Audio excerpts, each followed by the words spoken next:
Today's video, tara samahan nyo ako paglaw natin yung aso namin ni Kat. So yun na nga, punta na kami doon sa may pagruman doon sa may Tikling, sa may Bethlehem ba yun. Dito palabas na kami ng subdivision ng Golden City. Medyo maluwag nga yung kalsada, pero mas maluwag pag nasa inyo, di ba? Nakakaramdam na nga si Luna na parang gugupitan na siya kasi ganito siya, nangangagat-ngagat siya. Nandito na nga kami guys. Pasok namin dyan. Grabe talaga. Na-stress talaga yung aso. Tumatay talaga siya. Grabe siya. Palista na nga kami ng pangalan niya para rin mapag-room na rin siya. Yun, sabi sa amin ng Taylor, babalikan na lang daw. Hindi. Yun, tinext na nga tayo ng pag-room na sabi okay na daw yung si Luna. Yun, pinuntahan na rin namin. Kinat ko na yung video guys.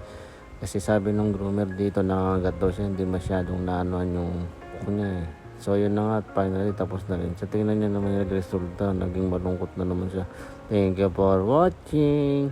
XP!